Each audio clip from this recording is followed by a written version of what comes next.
The Flash of Mighty Surprise. This game was played by Frederick Olafsson and Robert James Fisher, round 11 of Portoro's Interzonal 1958. Frederick Olafsson was president of FIDE from 1978 to 1982, while Robert James Fisher was an American chess grandmaster and the 11th world chess champion. One of the beauties of the chess is that it never lacks surprises. Even the greatest masters are caught unaware at times. Take this game for instance, where Bobby Fischer plays to win a rook for his knight. Picture his astonishment to discover that he has been lured into a deeply hidden trap. In order to win the exchange, Fischer had to weaken his king side even so slightly. In this weakness is exploited by Olafsson through a series of clever moves. For a while, it looks as though Fischer will equalize, but Olafsson plays it in fine style. In his position, gains quietly and strength. With the creation of two connected pass pawns, its power becomes irresistible. Olafsson's plays is elegant throughout, and this game of his is a jewel in the treasure of modern chess. Olafsson's plays pawn to c4. Fischer responded with knight f6, knight c3, pawn to e6, knight f3, pawn to d5, d4. This is called Queen's Gambit decline. Black responded by bishop to b4. Pawn takes d5, then pawn takes d5. Recapturing with queen is recommended by the opening jurist. However, in the game, pawn takes e5. White continues with bishop g5. Black attacks the bishop by playing h6. Bishop retreated to bishop h4. Then c5, a good move. This attack on white's center is essential in almost every form of queen's pawn opening. Then Olafsson replies with pawn to e3. This can be also moved by rook to c1, controlling the semi-open file. The moves will be c4, knight d2, bishop to e6, e3, castle, bishop to e2, knight c6, castling, a6, pawn to f4, knight to e7, and pawn to g4. Knight to h7, pawn to f5, bishop to 6-8, retreat, pawn to e4, knight g4, bishop takes g5, pawn takes g5, pawn to e5, pawn to b5. This game was played between Stalberg and Philip in the year 1952, where white wins the game. Okay, back to the game. Olafsson replied with pawn to e3. Then Fischer moves the knight to c6, develops the knight. There's also an adventurous line, which is pawn to g5, attacking the bishop on h4, then the bishop retreat to g3. White is slightly better. So back to the game. Fischer replied with knight to c6.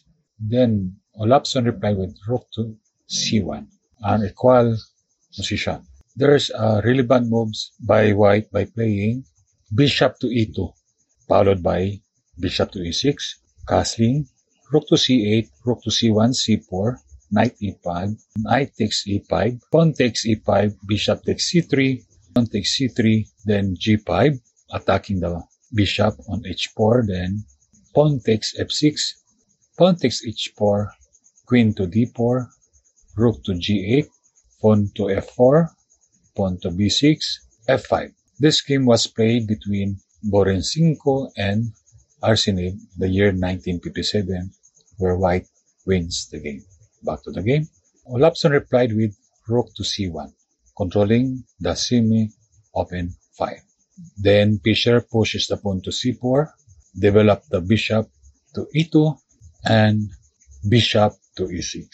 This is a novelty. There was a previous game played by moving the pawn to g5, followed by bishop to g3, knight to a4, knight to d2, knight takes g3, pawn takes g3, bishop to e6, a3, bishop to a4, b4, and so on. This was played in the year 1939 between Botvinnik and Ragozin, a training match.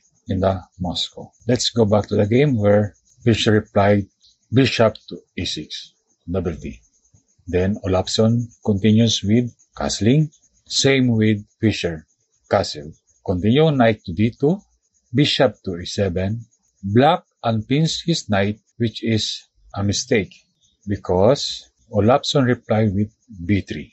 White wants to break up the black pawns and open line an attack. Fischer replied with pawn to g5, attacking the bishop on h4. Then the bishop retreated to g3. The other moves is bishop to a3, attacking the rook on c1. Then continued by the white taking the knight at f6. Queen takes the bishop on f6. Rook to b1. Then bishop to f5. Or pawn takes c4. Bishop takes c1. Queen takes c1. Knight to a7. Queen to a3. Rook to d8. And rook to b1. Controlling the semi-open file. Rook to a b8. Protecting the pawn on b7. This position is equal. Let's go back to the game. Fischer moves pawn to g5, attacking the bishop on h4. Then the bishop retreat to g3. Bishop to a3, rook to c2, a mistake. The alternate move is bishop takes c4, and black must now prevent rook to b1. Bishop takes c1, queen takes the bishop on c1. Back to the game. Olafson replied with rook to c2, knight to b4, attacking the rook on c2. This is a mistake. The best move is pawn takes b3. Then the knight will take the pawn on b3, bishop b4, knight to b5, bishop takes c2, bishop takes the rook on c2, queen takes the bishop on c2, bishop move to b4, then knight to c5, bishop takes c5, pawn takes the bishop on c5. This is a equal position. However, Fischer moves knight to b4, a mistake, because Olafson replied with pawn takes c4. Fischer replied taking the rook on c2, then queen takes c2, pawn takes the pawn on c4, then a good move, knight to b. If you take the pawn automatic on c4, this will be the moves. Bishop retreat to e7, knight to b5, queen to d7, knight to bd6, knight to a8, knight to a5, attacking the queen, then queen takes d6, knight takes the pawn on f7, bishop takes f7, bishop takes the queen, then knight to d6, bishop g4, bishop to f6, queen to c7, rook to a d8, protecting the knight, then bishop to d7, king to g7, which is clearly better for white. Now, in this move, Olafson replied with knight to b5. Good move. It is better than immediate recapture of the pawn. A dynamic duo of knights. Fischer replied by retreating the bishop to b4. The purpose of this attack on the knight is to keep the white's queen tied down to its defense, or protecting the knight on d2. However, it is an inaccurate. The other move is bishop to e7, knight to c7, rook to cc8. Knight takes e6, then pawn takes to e6. Queen g6 with check. White start collecting pawns. So Fischer decided to move to b4. Then Olafson replied with knight to c7. Bishop takes d2. Good move. However, knight takes bishop on e6. This move creates weak spots in black's position on the king side. It is a bad move when knight takes e8 because white continues with bishop to a5. White moves bishop to a5, b5, pawn to a4, queen to e7, pawn takes a5, rook takes a8, then queen to a4 attacking the bishop, but bishop move to b6, then bishop takes c4, rook to c8, bishop takes e6, then queen takes e6. This is a winning position for black. So it's a bad move to take the rook on e8. Therefore, it is good move when Olafsson takes the bishop on e6. Pawn takes e6. Another good move. Bishop takes c4. Fischer must have expected queen takes d2. If the queen takes the bishop on d2, black moves the pawn to b5, then a4, a6, bishop a5, and then queen to d7, where the position is equal. Now, if white moves to g6, with check, king move to h8, queen takes h8, knight to h7, then bishop to e5 with check, rook to f6, then bishop takes c4. White has a better position. Let's continue. Bishop to c4, queen to e8, queen takes the d2, threatens to win queen b3. So white is more active.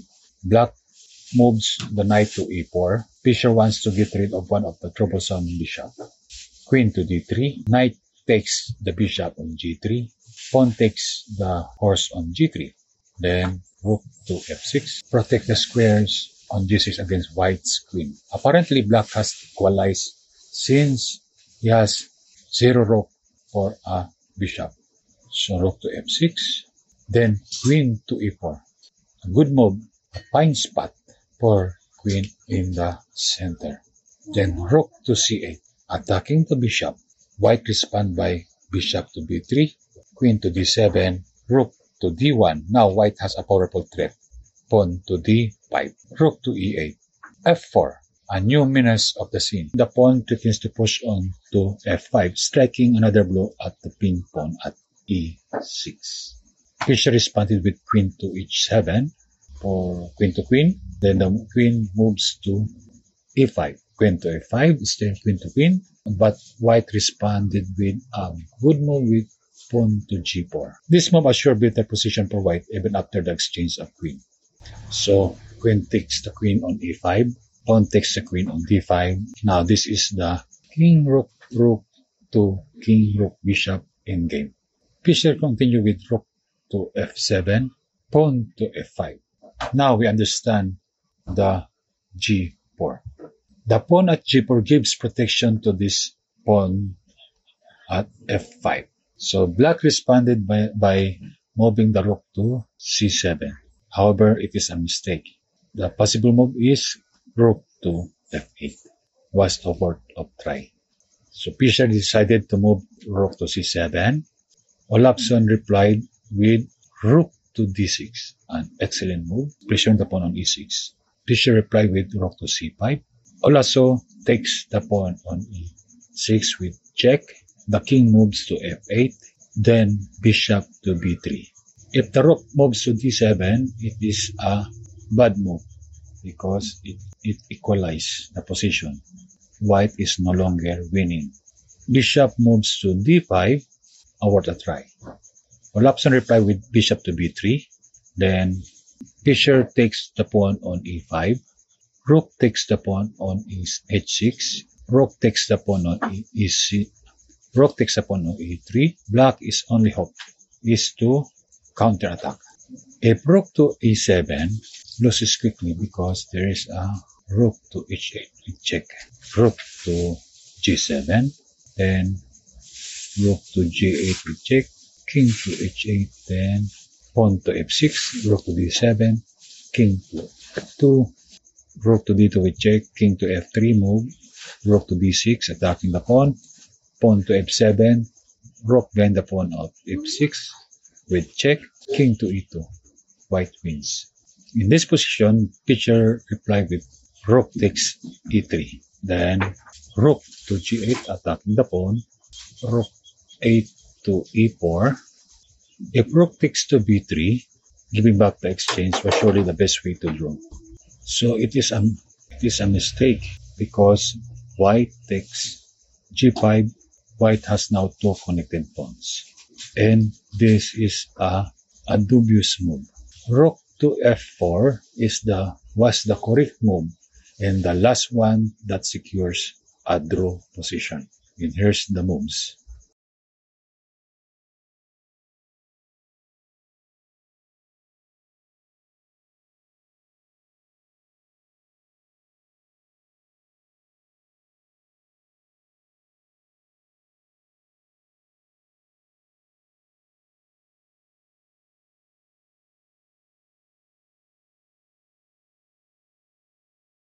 Let's go back to the game. Fischer moves the rook to g3. Instead of rook to a4, he moves it to rook to g3. A dubious move.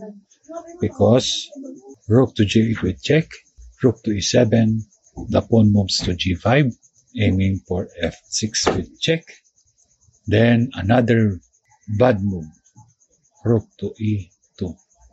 The better move is king to d6 with this continuation.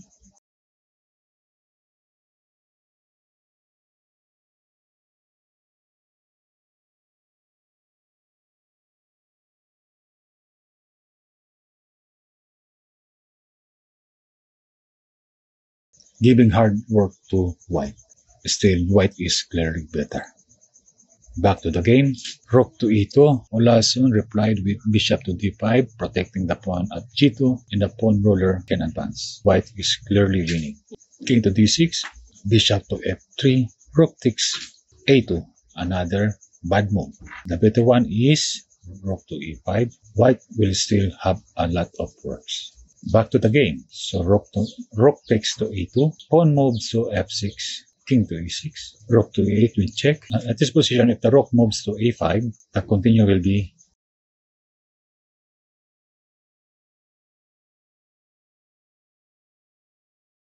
still, white is clearly winning. However, in the game, king to e6, then Olasun replied with rook to e8 with check, and here's the possible moves. If king to d7, the continuation will be this. White mates in 8 moves. The king moved to f7. This is automatic checkmate.